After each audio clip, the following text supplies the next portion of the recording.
आपको बुद्धि दे, शक्ति दे, हर कार्य में आप सफल हों, क्योंकि आप सफल होंगे तभी समाज चलेगा। जो आज का कार्य है, मैं राजकुमार गुप्ता, जम्मू कश्मीर गौ रक्षा समिति, सिर्फ इस समिति का अध्यक्ष नहीं, मैं एक इंसान भी हूँ। इंसान का फर्ज बनता है, इंसान जिसमें इंसानी होती वो इंसान है, जिसके अंदर इंसानियत नहीं होगी वो इंसान नहीं, हैवान है। आज जो महामारी आई हुई है इसको हमें फेस करना है। मैं तो पहले एलजी साहब से ये प्रार्थना करूंगा कि एलजी साहब, आप इस जम्मू कश्मीर ड्यूटी के राजा हो। राजा का एक दायित्व बनता है कि वो प्रजा की रक्षा और सुरक्षा के लिए आगे आए।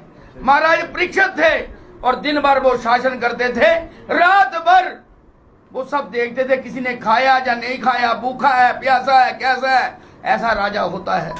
तो एलजी साहब ये धर्म का प्रीत है, मैं उनसे आगे प्रार्थना करूंगा। उनके पास किसी चीज की कमी नहीं है, अगर कमी हो तो सेंटर उनके साथ है। तो आज जो जहां जम्मू कश्मीर में जितना भी बॉर्डर एरिया है, जो लगता है वहीं से ये बीमारी आई है, सोची समझी साजिश है। ये जो बीमारी आई है सोची समझी साजिश है, ये बारिश है। जैसे पहले कोविड आया था, अब ये आया है। अगर हम लोग अभी इस पे प्रिपेयर नहीं होंगे तो ये जम्मू कश्मीर को भोगना पड़ेगा। जम्मू कश्मीर नहीं, पूरे भारतवर्ष को ये भोगना पड़ेगा। क्यों? जगह जगह जो गाय फेंक रहे हैं, छोड़ रहे हैं, ऐसे वो गाय बीमारी बनेगी, वो बीमारी बनेगी। जो बीमारी बनेगी उससे बड़ी दुनिया बीमार हो जाएगी। आज उनको बचाने के लिए मैं एलजी महोदय से, डिबगाम से, डीसी साहब से और प्रशासन से प्रार्थना करूंगा कि जो भी गाय शरीर छोड़ती है उनके लिए कोई प्रबंध बनाए जाए, कोई जगह ऐसे खड्डे निकाले जाएं जहां उनको दफनाया जाए, क्योंकि वो बीमारी बाहर ना निकले। तो जगह जगह आपने देखा होगा, मैं अभी आपको वो दृश्य भी दिखाऊंगा जो मैं कल लेके आया था। जगह जगह गायें फेंक रहे हैं, तभी में वो पानी सब जगह जाएगा, वो बीमारी बन जाएगी। आज जो बीमारी आई है हमें उसे फेस करना है, उसे निभाना है, उसे ठीक करना है। वो कैसे करना है ये डॉक्टरों का है, पर डॉक्टरों को जब एलजी साहब सख्ती से पेश आएंगे वो जगह जगह जाएंगे। क्योंकि देखो, हर आदमी अपने लिए लगेगा।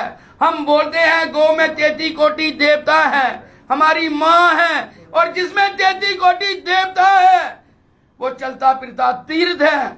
हम उस तीर्थ को आशीर्वाद लें, उसकी सहायता करें। सहायता तो उसने करनी है, फिलहाल हमारा वो इम्तिहान ले रही है, हमें उसकी रक्षा सुरक्षा के लिए आगे निकलना पड़ेगा। अगर हमारे में कहीं चूक हो गई, ये जन्म जन्म हमें भोगना पड़ेगा। मैं यही कहूंगा एलजी साहब से, जो बीमारी आई है और उसके लिए आप कहीं से भी कैसे भी ये दवाइयां प्रोवाइड करें, और जगह जगह अस्पतालों में और कैंप लगाएं, जगह जगह कैंप लगाएं। जो लोग गरीब लोग हैं, जो बाहर जा नहीं सकते, उनको भी सहायता मिले। क्योंकि राजा जो होता है वो प्रजा का माता पिता होता है। जो भगवान की सेवा है वो गरीब की सेवा है। जब गरीब की सेवा करेंगे, गाय की सेवा करेंगे, तो भगवान की सेवा हो जाएगी। इससे ये जम्मू कश्मीर जो है ये धर्म की भूमि है, ये देवी देवताओं की भूमि है, ये धर्म भूमि है। इस धर्म भूमि में पाप नहीं होना चाहिए। इस धर्म भूमि में हमें पूजना चाहिए। इस धर्म भूमि में हमें हर कुछ दिया है और आगे भी देगी। तो इसीलिए एलजी साहब, जागो, बाहर निकलो, सबको ये आदेश दो, जगह जगह गाय के लिए आप बाहर निकलें, गाय की सेवा के लिए, गाय की रक्षा सुरक्षा के लिए। किसी चीज की कमी नहीं रहनी चाहिए। और मैं एलजी साहब से एक प्रार्थना और करूंगा, यहाँ बोर 1 साल हो गया पास हुआ, गाय बीमारी से तो हम बचा लेंगे, मगर प्यास से कैसे बचेंगी? प्यास से गाय नहीं बच सकती है। और हम इतनी 1000 गाय की रक्षा हम नहीं कर रहे, कोई हमारी रक्षा कर रही है, हम पालन पोषण कर रहे हैं। एलजी साहब भी यहाँ आके दौरा करें, बड़े से बड़ा एक्सपर्ट भी आके यहाँ दौरा करें। आप देखिए आगे कि हमने कैसे गायों की सेवा कैसे रखी है, कैसे यहाँ काम चल रहा है, ये सब चीज आप देखें। हम गवर्नमेंट से कोई पैसा नहीं मांग रहे, कोई सहायता नहीं मांग रहे।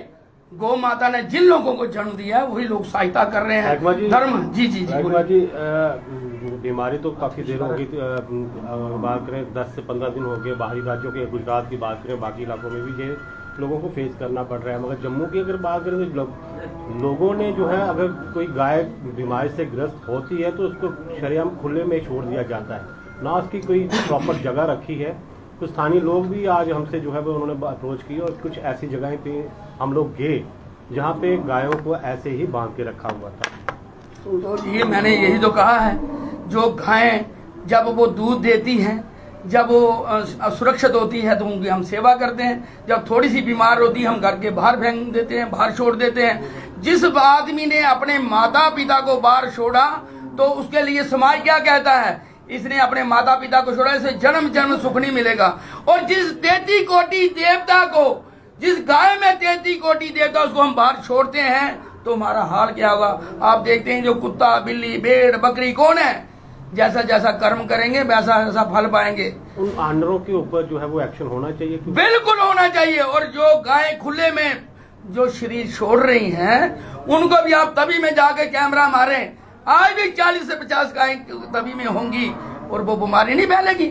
उन पे कड़ी से कड़ी कार्रवाई होनी चाहिए जो ऐसा लोग कर रहे हैं। और मैं ये भी कहता हूँ जो अपने माता पिता को छोड़ते हैं उन पे भी कड़ी से कड़ी कार्रवाई होनी चाहिए, उन पे भी ले छोड़ना नहीं चाहिए। और एक गौ माता जिसमें 33 कोटि थे, जिसमें हमारी आस है, और जगह जगह हम बड़े नारेबाजी करते हैं, वोट बैंक भी इसी से चलता है, सब कुछ चलता है, तो उसी की रक्षा के लिए हम अंदर बैठे हुए हैं। हमें ये समझ नहीं आ रहा, जहाँ महाभारत किस पे हुई, गौ माता पे हुई। अभी तक जम्मू की अगर यहाँ की अम्फला की अगर बात करें, यहाँ पे किसी ने विजिट की है? यहाँ आज तक किसी ने विजिट नहीं किया। यहाँ जो डॉक्टर हैं उन्हीं को दिन रात लगाई रखता हूँ, रात को 12 बजे 1 बजे भी बुलाता हूँ, बेचारे आते हैं। अभी मैंने आज सुबह डायरेक्टर साहब को फोन किया था, उन्होंने बोला मैं अखनूर जा रहा हूँ, वहां से आके मैं वापस आके देखता हूँ। तो कल ही मैंने उनको फोन किया था तो थोड़ा बिजी थे, आज मैंने फोन किया, बोलते आते हैं। और इतनी बड़ी गौशाला जहाँ इतनी गायें हैं वहां आप विजिट नहीं करोगे, वहां आप देखोगे नहीं तो कैसे चलेगा। हमारी गायें बिल्कुल रक्षा और सुरक्षा में थी।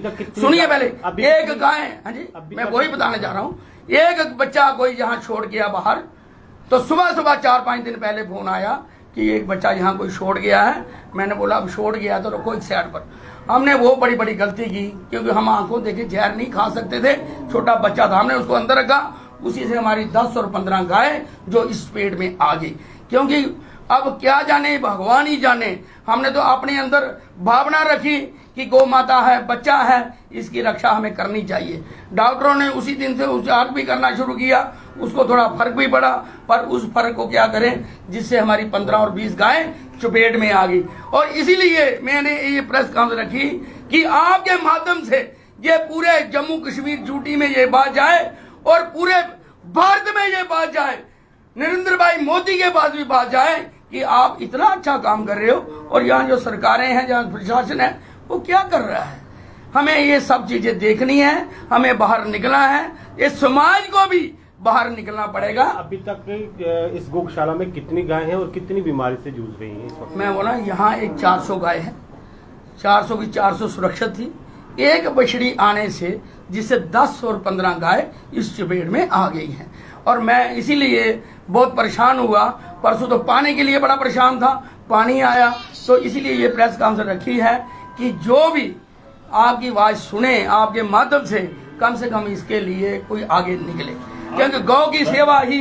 जी ज्यादा बीमारी आपने कहा बॉर्डर इलाकों से आ रही है, आपने कहा है साजिश भी हो सकती है, बिल्कुल है, पाकिस्तान का हाथ होगा इसमें पाकिस्तान का, चाइना का ही हाथ है। पहले भी तो उन्हीं ने बाहर से भेजा था। जहां भी देखो आप, राजस्थान में देखो, कहीं भी देखो आप, किसी भी टीम से पता करो कहां से बीमारी आई, बॉर्डर इलाके से। जहां जहां बॉर्डर लगता है वहीं से बीमारी आई है। और बीमारी यहाँ पूरे जम्मू में दस्तक देना शुरू हो गई। हमने बड़ी रक्षा सुरक्षा यहाँ रखी थी, हम गेट के अंदर भी किसी को नहीं घुसने देते थे, पर वो एक बच्ची जो आई उसको मजबूर हमने अंदर लाना पड़ा और उससे ही 10-15 गाय चपेट में सीधे ब्लेम पाकिस्तान पे ही है। बिल्कुल है, हम किसी को हीरो नहीं बनाएंगे, मगर पूरा बॉर्डर इलाके से ये सारी चीजें आई हैं। पर अगर वहां से आ रही हैं, हमें रोकथाम भी तो करनी चाहिए ना। हमारी इतनी फोर्स है, इतनी सिक्योरिटी है, इतना सब कुछ है और इतना हमारे पास साइंटिस्ट हैं, इतना सब कुछ है, होते हुए ये बीमारी कैसे दस्तक दे जाए। जब बीमारी ने यहाँ रास्ता बनाया था, शुरू किया था, हम उसी वक्त रोकथाम कर लेते तो आज ये लोगों को इस बीमारी से जूझना नहीं पड़ेगा। गरीबों लोगों को अपने घर, जिसके घर में एक गाय है, उसी एक गाय से वो अपने परिवार का गुजारा चलाता था और वही एक गाय चले गई, वो कहाँ चलाएगा? कौन उसकी सहायता कर रहा है? गौ को गौधन बोला गया है। गौधन कैसे है? जब कोई शादी करते थे तो पहले गौ दहेज में देते थे। अगर किसी के घर में खाने के लिए नहीं होगा, उसका दूध बेचेंगे, वो दूध बेच के परिवार चलाते थे।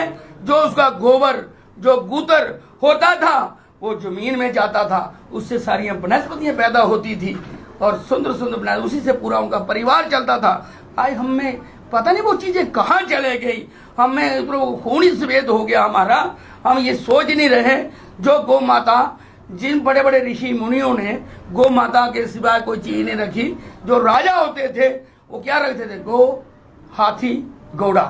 गौ के दर्शन करते थे, उसकी सेवा था, हाथी के नीचे से निकलते थे और घोड़े की सवारी करते थे। राजगुरु, शास्त्री ब्राह्मण उनकी पूजा करके निकलते थे, सफल होते थे। आज ना तो कोई ब्राह्मण की पूजा कर रहा है, ना कोई गाय की कर रहा है। अगर एक हाथी हमने जम्मू में रखा है, जम्मू कश्मीर में एक हाथी है, वो रखा है, उसके रक्षा के लिए हमने मंडी में जगह भी बनाई। वो भी लोगों को इतनी तकलीफ है, पे हाथी क्यों रखा है? पर जम्मू कश्मीर में एक हाथी है, आप उसके दर्शन कर सकते हो, वो भी लोगों को पता नहीं है, वो राजा ने रखा है। जब तक हमारे अंदर ये जलने की बू नहीं जाएगी, एक दूसरे में हम ये बुरी चीजें छोड़ेंगे, देखना सब ठीक हो जाएगा। ये गौ माता है, हम इस वक्त सब एक हो जाएं। ये यहाँ कोई किसी पॉलिटिक्स ना करें, ना तो हमने कोई इलेक्शन लड़नी है, ना हमने कोई पॉलिटिक्स करनी है। हम गौ रक्षा करनी, गौ सेवा, समाज की सेवा, हम उसके लिए बैठे हैं। तो आज पूरा समाज एक साथ होके हमें बाहर निकलना पड़ेगा, तभी गौ माता भी प्रसन्न होगी। जय हिंद, जय भारत, जय गौ माता, इतना ही बोलूंगा।